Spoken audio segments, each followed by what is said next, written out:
Bonjour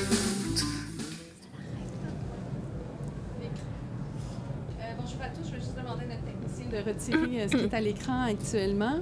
Alors, bonjour à tous, merci d'être avec nous aujourd'hui pour cette annonce qui concerne la vitrine IA Québec. Voici comment ça va se dérouler très simplement. Nous allons donc parler de ça avec vous et par la suite, il y aura une période de questions pour ceux qui sont intéressés. Donc, n'hésitez pas à venir nous rejoindre ici à l'avant si vous avez des questions. Ça nous fera grand plaisir d'y répondre. Donc, sans plus tarder, je vous présente les deux personnes qui sont avec moi aujourd'hui pour faire cette annonce. Monsieur Luc Sirois, innovateur en chef et directeur général du Conseil de l'innovation du Québec, et également accompagné de Anne Nguyen, directrice responsable de l'IA au Conseil de l'innovation du Québec. Alors, sans plus tarder, je laisse la parole à Luc. Ben oui, bonjour, merci Anne-Marie. Bonjour Anne. Bonjour, ça fait plaisir d'être avec toi. Toujours plaisir. Aujourd'hui. Merci beaucoup à tout le monde qui nous écoutait aujourd'hui. Ici à la salle et les quelques milliers en ligne là, qui nous écoutent présentement, parce que le Conseil de l'innovation a la mission de développer l'innovation au sein des entreprises et de la société québécoise, et s'est fait confier la mission par le gouvernement du Québec de développer le secteur de l'intelligence artificielle au Québec. Comment s'assurer, avec un mandat d'abord, de se poser collectivement la question, comment s'assurer d'établir un encadrement du développement et de l'usage de l'intelligence artificielle, et maintenant, comment propulser un usage responsable et un développement responsable de ces technologies de pointe. Ces technologies-là vont changer nos vies. Il faut en être les maîtres, il faut en être les précurseurs pour montrer l'exemple. Alors, c'est la mission du Conseil de l'innovation. Plusieurs actifs, plusieurs façons de faire connaître les créateurs, créatrices de l'intelligence artificielle québécoise existent et on les déploie. Mais aujourd'hui, on aimerait vous parler de la vitrine IA Québec et de nouveautés de ce côté-là. Oui. Donc, tu parlais d'actifs qu'on a. Un des actifs pour faire rayonner l'intelligence artificielle, notre savoir-faire, le savoir-faire de nos compagnies qui développent l'intelligence artificielle, ça a été la création de la vitrine IA Québec.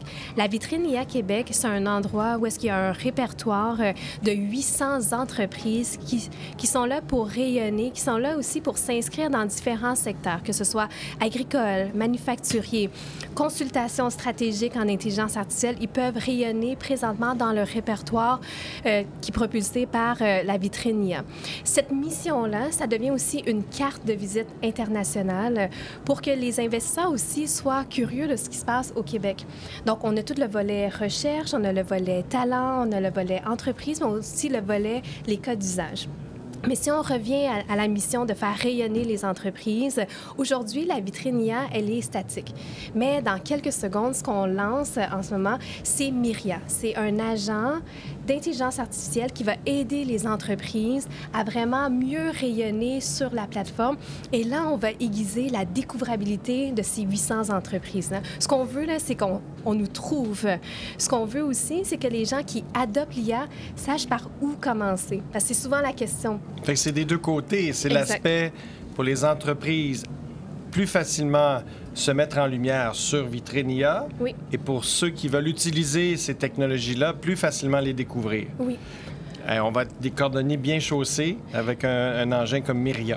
Ce qu'on voulait aussi, c'était de mener par l'exemple. C'est facile de dire, on fait de l'intelligence artificielle, on pousse pour l'adoption d'IA, mais dans ce cas-ci, on fait l'aventure d'intelligence artificielle, le Conseil d'innovation avance dans cette aventure-là avec les entreprises et avec la société en même temps. Donc, on apprend au même moment. Donc, quand tu arrives sur la vitrine IA, il y a l'agent Myria dans lequel c'est vraiment propulsé par le langage naturel. Donc, tu peux simplement dire par où je commence. Et là, tout d'un coup, Myria est capable de te sortir les différentes ressources qui vont t'aider à dire par où commencer. Par exemple, aller vers l'outil de maturité numérique. Ou si vous êtes un petit peu plus avancé, voici la panoplie d'entreprises qui seraient capables de vous aider à commencer votre démarche d'adoption de l'intelligence artificielle. Puis encore une fois, quand on fait découvrir les entreprises, on fait découvrir aussi les bons cas d'usage. Puis les cas d'usage, en santé. En ce moment, il y a 2 nouveaux cas d'usage en dentisterie. Il y a aussi des centres de recherche indépendants sur des cartographies marines. Donc, tous ces cas d'usage-là font en sorte qu'on peut être inspiré, mais qu'on commence à dire, OK, voici le premier pas que je peux faire pour commencer cette adoption de l'IA. Et Myria, qu'est-ce que ça va? Comment ça fonctionne? Myria, c'est vraiment cet agent-là naturel qui va t'accompagner. Donc, pour une entreprise, on s'imagine, on se met dans le personnel de l'entreprise. Moi, j'ai une entreprise qui développe de l'intelligence artificielle. En ce moment, je veux me faire valoriser sur la vitrine IA, mais je remplis de façon systématique un questionnaire. Mais avec Myria, ce qu'on fait... On m'a dit, les entreprises un peu tiré la pipe en me disant c'est un peu long et compliqué, là, à remplir le questionnaire. En ce moment, là, ça prend 45 minutes à remplir un questionnaire. Donc, non seulement on doit avoir cette volonté-là de se faire valoriser. Dans ce répertoire-là. Dans ce répertoire-là. Donc, ce qu'on fait avec Myria, c'est qu'on a été capable d'encapsuler l'intelligence artificielle pour que l'entreprise ait juste à mettre son site Internet. À partir du site Internet, on est capable de prendre l'information nécessaire pour populer cette fiche-là en même pas quelques minutes, faire la validation, puis c'est une expérience, Myriam. Donc, tu fais de l'intelligence artificielle, mais quand tu arrives sur la plateforme, et on le voit là, en démonstration, c'est une fois, c'est populé, mais tu es capable de valider et converser avec Myriam pour raffiner ta fiche. Et ça aussi, c'est un apprentissage. Tu apprends à interagir avec l'intelligence artificielle pour faire ressortir qu'est-ce qui est valorisable de ton côté, puis qu'est-ce qui permet de rayonner. Ça, c'est important parce que les humains, on a tous tendance à se vendre beaucoup et toutes les entreprises expliquent qu'elles font tout pour tout le monde et ça c'est pas utile. Puis ça, c'est pas utile non plus lorsqu'on veut une belle découvrabilité. Ce qu'on veut, là, c'est que les gens qui veulent adopter l'IA savent par où commencer. Puis tu peux pas savoir par où commencer quand tu arrives sur une vitrine, il y a 800 entreprises, des gens qui disent toutes, qui font tout pour tout le monde. Exactement. Ce qu'on veut aussi, c'est un écosystème qui est complémentaire l'un et l'autre. Donc, lorsqu'on bâtit des nouvelles bases de données, quand c'est encapsulé grâce à l'intelligence artificielle, bien, la qualité de ta donnée fait en sorte que tu es capable, justement, de faire ressortir les points forts qui peuvent aider les adoptants en IA. Et justement, les adoptants, là, ça va se passer comment pour eux? Tu l'as expliqué un petit peu, mais Myria, ça peut être aussi simple que de lui poser une question par où commencer. Mais exactement. Si c'est un peu plus détaillé, ça se passe comment? Bien, c'est exactement. L'IA générative là, nous aide là-dedans. Donc, quand tu arrives, il y a plusieurs étapes. Tu as différents niveaux de maturité. Tu es une personne, tu sais même pas, tu n'as jamais ouvert l'IA générative, les différentes plateformes qui ont réussi à démocratiser parce que tu ne savais pas comment interagir avec. Tu arrives sur Myria, tu as une liste aussi de requêtes que tu peux... On dit que c'est des prompts, mais en français, les différentes requêtes rédactiques qui font en sorte que, hey, voici quelques questions que tu peux poser. Ça, c'est une personne qui débute. Par contre, si tu es une personne qui sait comment faire ces différentes requêtes-là, tu peux y aller de façon beaucoup plus détaillée pour arriver à des résultats. Puis ces résultats-là, par exemple, tu te retrouves avec une myriade d'entreprises, avec des cas d'usage, mais là, tu peux repartir avec ça et même le partager avec d'autres. Donc, cette découvrabilité-là, elle est exponentielle à partir de ce moment-là. C'est extraordinaire. Oui. Bien, écoutez, merci. Je veux rappeler que ceux qui ont des questions, n'hésitez pas à venir nous rejoindre ici à l'intérieur. Et pendant ce temps, moi, j'en ai des questions pour vous parce que c'est sûr qu'un agent puissant comme ça qui vient améliorer, donc, de ce que je comprends, l'expérience pour les entreprises qui veulent être valorisées et pour les utilisateurs.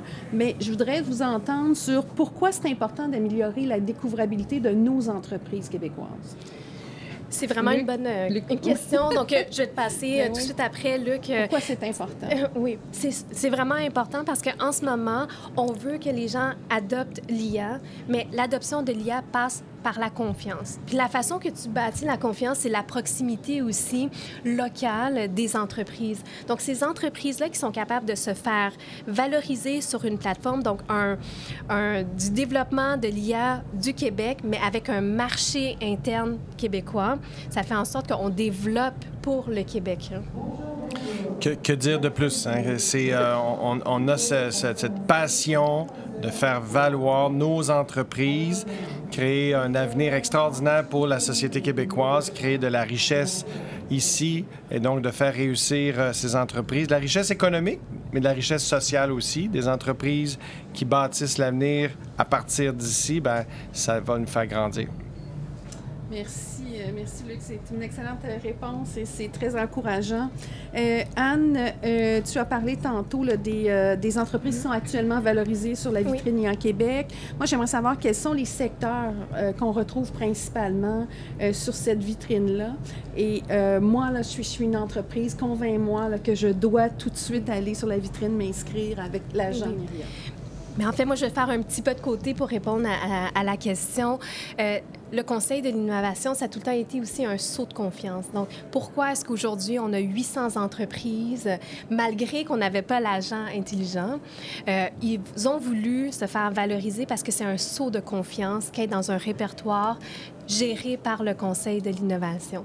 Ça, c'est la première réponse. Et c'est le répertoire officiel que le gouvernement du Québec utilise à l'international, qui a été, entre autres, financé par le MRIF pour avoir un outil puissant de représenter l'écosystème de fournisseurs québécois à l'international. Donc, il est utilisé officiellement par les délégations du Québec à l'étranger, par Investissement Québec et ses bureaux de développement économique un peu partout.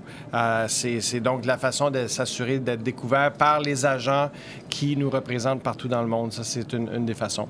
Oui. La carte de visite. Carte de visite. Bien, écoutez, ça conclut cette rencontre-là. Si nous n'avons pas de questions de la part de l'auditoire, on vous remercie d'avoir été avec nous.